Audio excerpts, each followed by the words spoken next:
today's lecture, we will be dealing with the Chinese society, social classes and groups. I propose to split up into this whole discussion into some sections.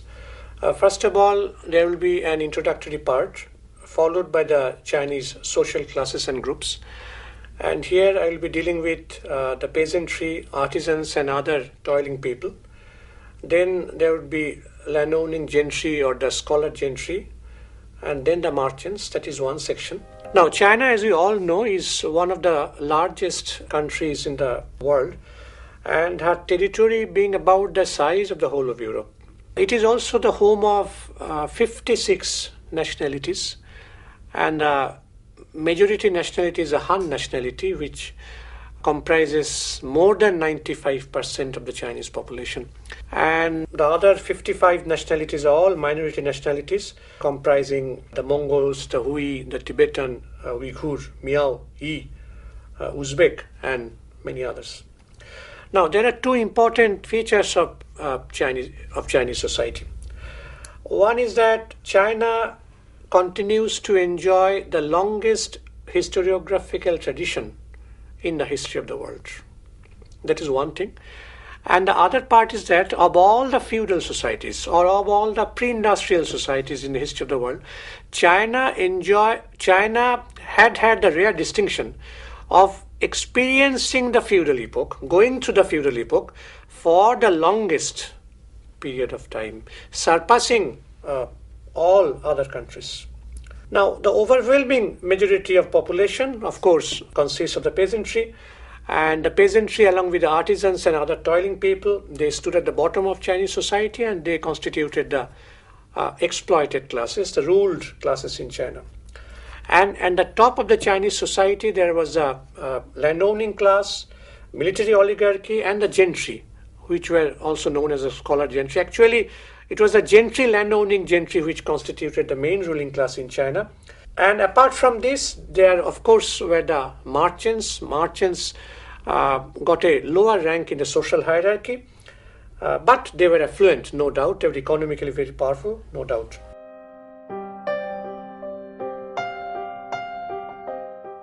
The basis of the Chinese society was a family. That was the basic unit. And in fact, family was the state in miniature in China. And within the family, it was a father who was all-powerful. He was a patriarch. He was all-powerful. And he was also the supreme autocrat within the family. And he enjoyed absolute power over all family matters. It was he who exercised control over the family property and income. And he had a decisive voice in arranging the marriages of the children. Now, what is important is that whether in slave society or in feudal society, the domination of patriarchy, the domination of age over youth, that was evident in the Chinese family. That is an important feature of the Chinese family or the Chinese society. Now, this domination of age over youth was perfectly matched by the domination of men over women. In the Chinese family, a girl did not have any rights whatsoever. The girls were universally illiterate. They had no rights over family property. They had no say, absolutely no say in their own marriages. And their status within the family was codified in the three bonds, quote unquote, the three bonds. It was these three bonds were emphasized by the Confucian scholars, Confucian philosophers.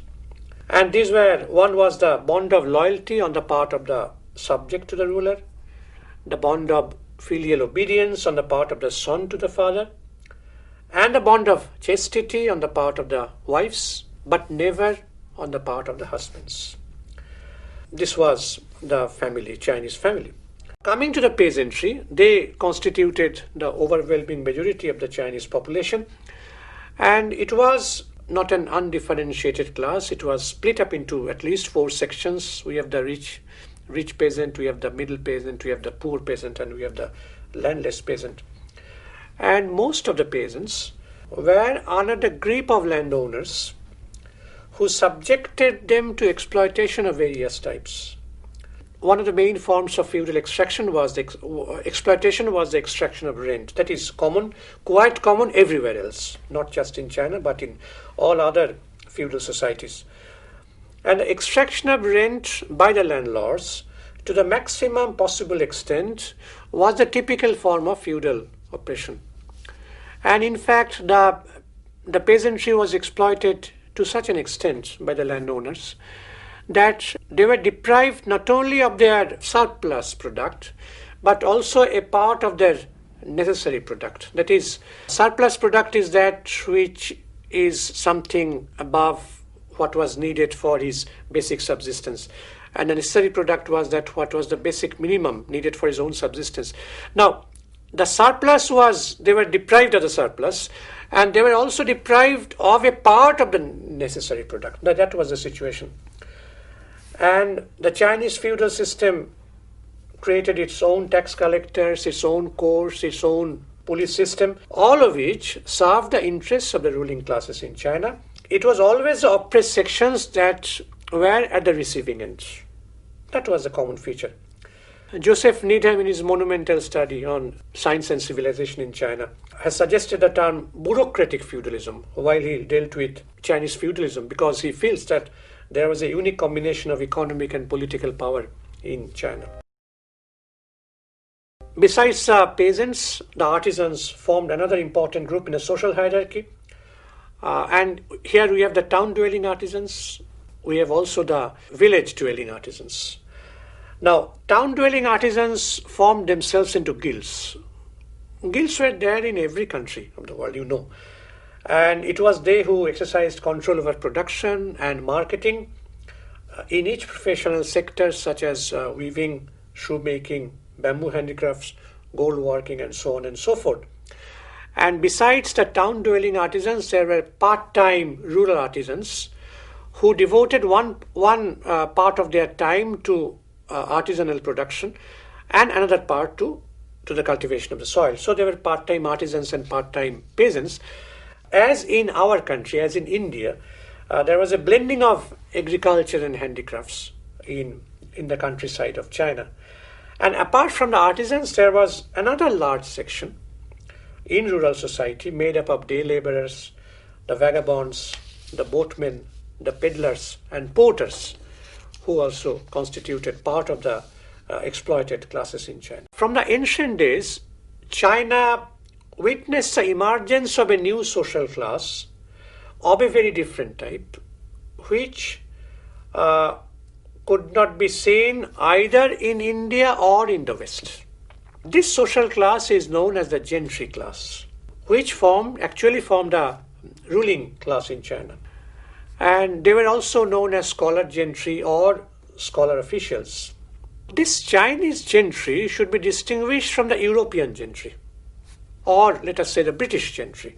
In the case of Britain, we have the emergence of the gentry after the dissolution of the monasteries, and this English gentry was landowning gentry, but which had capitalistic tendencies. It was not a feudal gentry. It was a capitalistic gentry owning landed estates. On the other hand, the Chinese gentry had nothing to do with capitalism.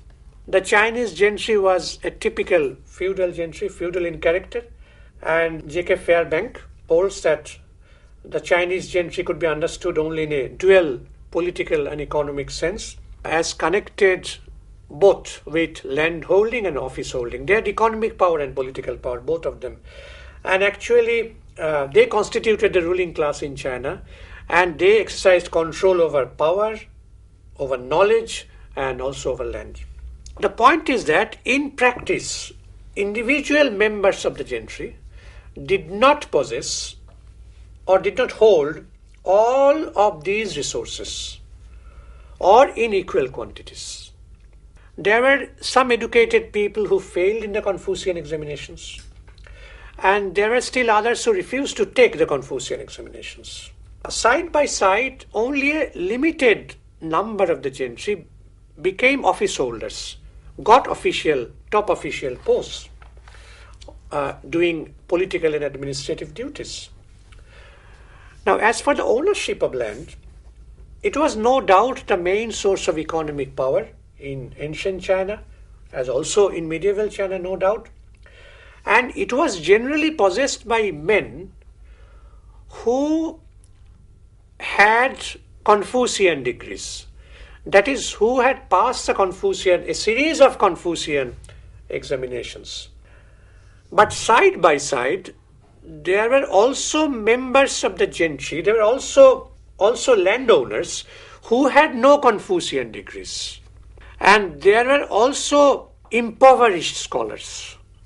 That is, scholars who passed the test, but who were poor, who were impoverished. But the point is that even though they were impoverished, they were poor, since they were members of the gentry, they had many avenues to get rich, particularly by marriages, so that they could inherit the wealth, the property of father-in-laws. So this was the gentry, which enjoyed in various degrees in economic, political, and they had power, and they had also education. The members of the gentry also enjoyed various legal privileges. They were entitled, as in other places, to special treatment in the courts, and if they were found guilty of committing a crime, their sentence, their punishment would always be lower than the statutory penalty. That is quite clear. And the gentry families, they lived in the walled towns and not in the villages. That is very important. The towns were walled because there had always been threats of attacks by the rebel peasants. It has been pointed out by the French historian Chénaud that there was a threat of constant peasant revolts. So in order to make themselves safe, they raised walled towns and they lived inside the walled towns. And the gentry formed a stratum of families actually based on landed property, who stood in the midway between the peasant masses on the one hand and officials and the merchants who were in charge of the overall administration and commercial activity on the other. But actually they constituted the real ruling classes in China. Trade, commerce and manufacturing activities developed to a very large extent in ancient China and also in medieval China. But despite this, the merchants were given a low status in the social hierarchy. The main reason, according to Chénaud, was that the inferior status represented the defensive reaction on the part of the feudal society. Defensive reaction against economic forces that were threatening the social equilibrium. Since the society was feudal and the merchants were representing new elements, new forces, so the people felt, the ruling classes felt that it might be their rise to power, rise to economic power could legitimately pose a threat to the existing social order. But one point is that the Chinese ruling classes time and again became dependent on the merchants for money. Whenever there was any crisis, they were to turn towards them. And they, in fact, the rich merchants were accommodated through the back door. And what was the back door? They could purchase Confucian degrees. They could buy Confucian degrees by paying money. And when one merchant got a Confucian degree, there was an enhancement in his social status. So he could, in this way, he could bring his social status into harmony with his economic power. You said that China has the longest historiographical tradition in the world. Why is it so? Definitely the Chinese had strong historical sense. And the important point is that it is frequently possible to identify the year, the month and the day when a particular event took place in China. There is a definite continuity in Chinese history, definite continuity, unlike any other country. And right from the days of the Xia dynasty or the Shang dynasty, when we have the oracle bone inscriptions, first inscriptions, and which is also a unique feature, inscriptions on tortoise shells or scapulae, on the bone of the oxen or on the shell of the tortoise. These are called oracle bone inscriptions. These are first inscriptions in China. And 844 BC is the year, which they say, from which there is a definite continuity in the earlier period, there was some discontinuity, but after 844 BC, that is the Western Zhou dynasty, there is a definite continuity in Chinese history. In fact, there is an event when an alchemist, he applied for some grant, financial grant to the ruler. And the year, month and the day, all were mentioned, recorded. In China, it was year, month and day at that time. And that was mentioned. Now, that was something which is unique. In Indian history, we hardly have any written history in the ancient period. We have, of course, we have Kautilya's Arthashastra, which is not history, but which is a treatise on statecraft. So, China or India does not stand in comparison with China, or any other country does not stand in comparison with China in historiographical tradition. That is something which is a unique feature in Chinese history. China has the longest experience of feudal echo. So yes, feudal epoch, yes. Why is it so? In the history of China, there was a succession of social stages, no doubt. We have slavery during the period of the Zhou dynasty, or earlier also from the Shang, then followed by Zhou, Western Zhou, Eastern Zhou. Now, and it was during the period of Confucius. We'll deal with Confucius. That is 6th century BC. There were two other things also. Spring and autumn period, that was followed by the warring states period. These were periods of intense warfare among feudal principalities. Because in the slave society of China, even in the Eastern Zhou dynasty, there was the emergence of feudal elements. Decline of the slave society that had been appearing, the new social forces had been appearing. There have been slave rebellions also against Zhou rulers or governors of different provinces, different states. Now, in fact, Chinese feudalism or forces of feudalism appeared in Chinese history in the 6th century BC or 5th century BC. That was the period. In the case of India, we have it in the late Gupta period, that is 4th century, 5th century AD. In the case of Western Europe, 5th century AD, who followed the Western Empire, 476 AD. So there is an almost 1,000 year gap between the emergence of feudal forces in China and the emergence of feudal forces and feudalism either in India or in Western Europe. Of course, the feudal empire in China emerged under the Qin dynasty, Qin Shi Huangdi, 221 BC, that was the year, who raised the Great Wall of China. He started the Great Wall of China.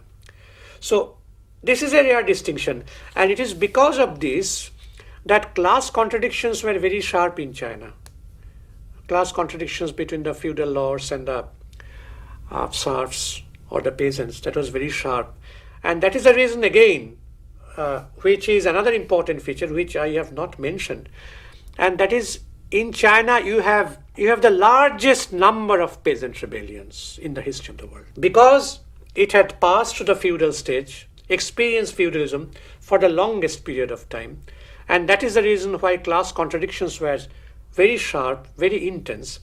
And that is the reason again why peasant revolts are in various forms, not always like war, but revolts of different types, protest movements of different types, riots of different types, of different dimensions, that took place in China.